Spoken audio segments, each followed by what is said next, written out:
almost to the shop. You know, burning the candle at both ends, staying up late. When you work second shift, you like never really have a normal life because nobody you know is on second shift. Really, like nobody's on fucking second shift. So it'd be like 5 in the morning and I still feel extremely energized. Like I didn't just drink coffee at 4 o'clock in the morning. It's just what it is, you know. The universe is strange like that. I feel like I get a whole lot done and accomplished when the rest of the world is asleep. It's a weird, lonely existence, though, being awake in the middle of the night when everybody's asleep. But, man, I've been trying to accomplish as much as possible. Quick shout-out to C-Mob, man. The homie sent some positive love this morning on my Facebook page. I wanted to show some love back, man. The homie's been kicking doors down for the Midwest and repping for Naptown, or repping for Indiana. He's not from Indy, but he's from up north somewhere. But what's relevant is that he's been making some power moves with the Real Twisted Insane for a minute, and then that's turned into power moves with Tech 9. And man, the Tech 9 mission was a mission I was on for a long time, just to get strange music to take me seriously when I feel like when I was a kid or whatever.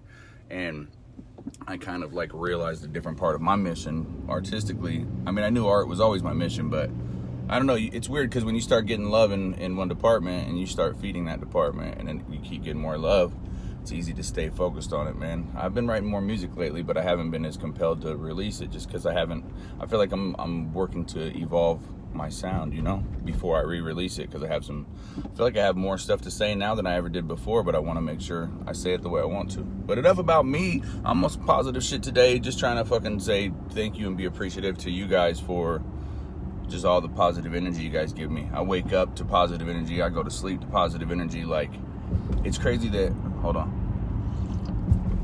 what you put out into the world really does become what your life becomes. And as cheesy and preachy as that stuff sounds, you know what? Maybe it's cheesy and preachy because it's true. I don't know. Or maybe, who cares what people think anyway? But the bigger picture is, I wake up and I'm grateful for the breath in my motherfucking chest. And I make sure to say that every day when I wake up, thank you for this breath in my chest. And I'm going to try to accomplish as much as I can today, because you never really know when it could be your last day. And my God, I feel the curse of knowing a lot of people is that every other day you get a phone call about somebody dying. And none of those people were prepared to die. Oh shit. Just case in point. So, having said that, not knowing when you're gonna die, you need to fucking really be living like you don't have more days coming. And people say that shit with no intention of actually meaning it, but if you didn't wake up tomorrow, is today really gonna be like, did you accomplish something today that you're really fucking proud of? Most people aren't. Most people don't. Most people are just like putting off living in the moment for living off in the future, or reminiscing on the past, or wishing from the past, like, God, it was so nice before, I wish I could get that back. Well, you're trading in today's moment for fucking memories that don't even, honestly, we over romanticize the past, and we put off living in the moment for over romanticizing the future. Like, right now is the future from yesterday. When you were talking about the future yesterday, that's right now. What the hell are you doing to own this moment? What are you doing to live in the moment?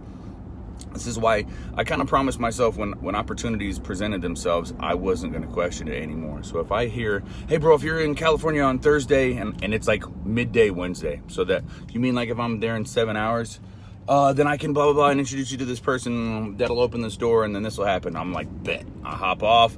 I make my phone calls. I fucking keep a suitcase in the whip. I pack the bitch up. I try to travel as light as I can, and I dip. I try to travel with only stuff that makes me more creative and a couple outfits. You feel me? I bring my tablet. I bring my book and paper, and whatever book I'm reading at the moment, whatever book I'm writing at the moment. Wait till you hear what I'm writing on, motherfuckers. But anyway, so I just try to stay in this perpetual cycle of jumping on opportunities as they present themselves, and not done me wrong yet.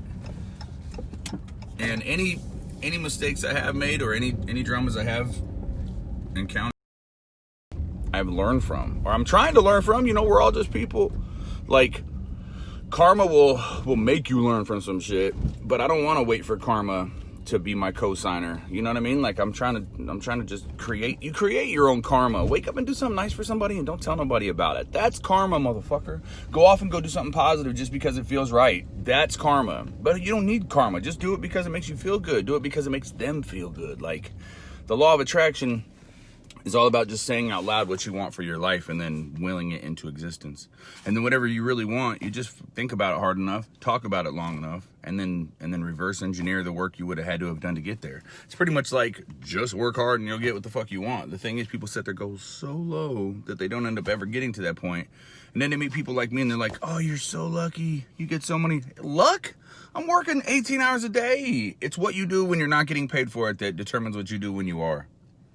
It's what you do when you're not getting paid for it that determines what you do when you are. So the art that I made when I was broke and nobody wanted to fuck with me is now looking like, when did you have time to create this? When nobody was paying attention. When did you have time to write these songs? When I was locked in my bedroom as a kid, not, like unhappy and depressed and suicidal. That's when I created, when nobody was looking. I think my real talent was being able to continue creating at that level when they were looking. You know what I mean? Like there's a lot of people paying attention to me right now and I'm still going home working. I'm not out Friday night and Saturday night wilding and partying. I want to be, I should be, but I'm at the crib creating, or I'm in California at a hotel creating. I'm in California not at a party, not running through chickens like, sounds fun. I like chickens.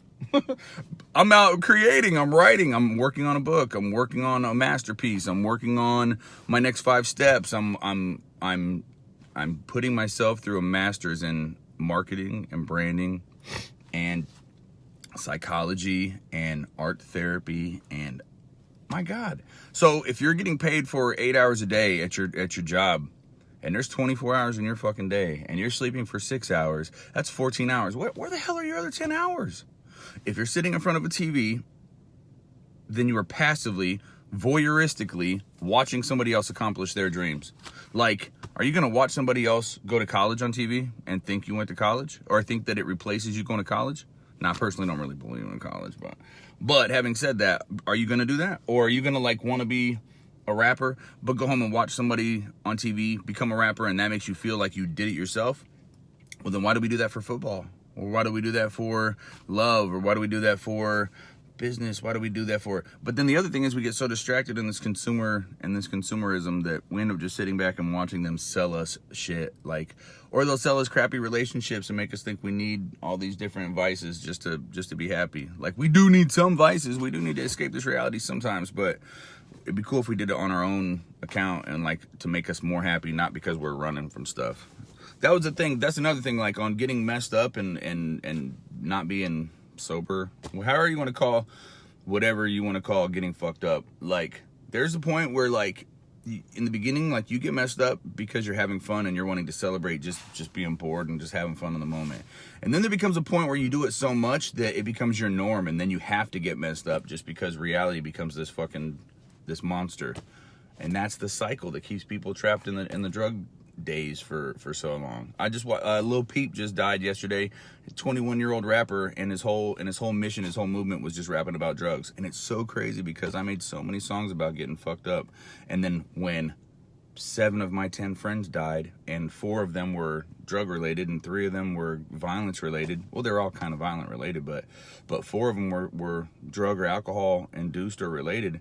That's what made me feel guilty about writing more songs about getting fucked up or selling or hustling or all that shit. This is why I didn't release my fucking 3rd album, because it was all about my 2nd album. My 1st album was about hustling and wilding and trapping and doing all these wild shit.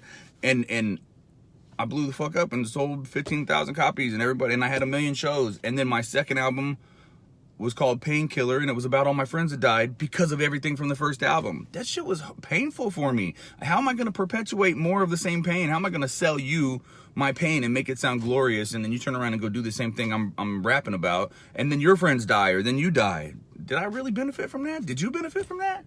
And that's how my karma brought me to this, because art I was able to only put positive into and only get positive out of. But for some reason, music, I was like this 2-sided coin where I'm writing sad songs that are making me connect with people, And then I'm writing these gangster songs that are making me, you know, talk about the life I was living.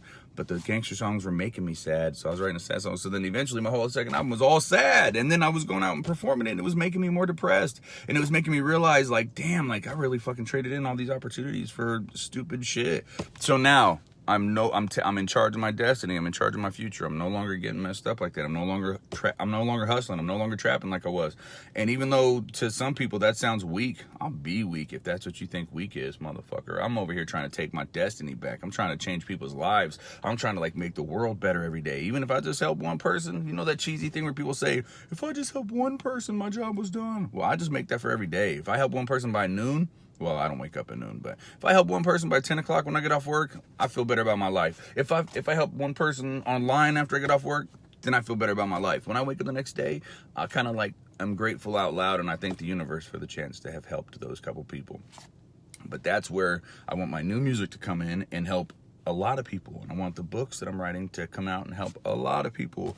Or really just share my life's perspective without being preachy. And if people tap into it and they like what I'm talking about, then instead of me acting like I didn't invent the law of attraction, I didn't invent being a good person. I'm just trying to be a better person. I'm just trying to live with more intention. So if you like what I'm working on and you come up and holler at me, I will put you onto the books that I read that got me to this point. But to be honest, man, every night I'm going home listening to all these like podcasts and audiobooks, and I'm feeding my brain right now like I've never in my life, man. And it gives me a sense of well-being, and it gives me perspective just so I can try to share that with you guys, man. Like I want this knowledge so I can be more intelligent, but I want to share that shit so I can help people's lives be better, because not everybody has the time to go read, even though they do have the time to go read, and not everybody's going to retain the same things from these books. I'm able to understand it, soak it up, and then like share it with people on different terms that make more sense to them. So having said that, I had no intention of whiling in this conversation and telling you my life story. But man, I'm feeling motivated today, and I'm feeling on point. Shout out to Chris C-Mob for showing love. My comment first thing today, shout out to everybody for showing love on my Instagram, my Snapchat, my Facebook. I literally wake up and check that stuff and feel better about my life. You know, like some people need vindication, like for selfies and shit and, you know, stuff like that. It makes them feel more whatever. I kind of understand that, except for instead of a selfie, it's my art. You know what I mean? Or my life or my writings or whatever the fuck I'm sharing. When people leave positive comments and tell me, you know, like I'm helping their lives or they just believe in my mission or believe in my art, that shit really, it's all it takes for me to wake up and do it again the next day. So I just appreciate you guys big time, and I wanted to send some positive energy. I'm going to smash some coffee and walk in the shop and try to change some people's lives. Holla at your boy. I'll be at the shop all day long. If you guys are bored and want to come out and get a picture with your boy or say what's up or throw a peace sign and holler, hey, Shadow Daddy. I'll be at the shop, 5135 South Emerson Avenue. Holla at your boy.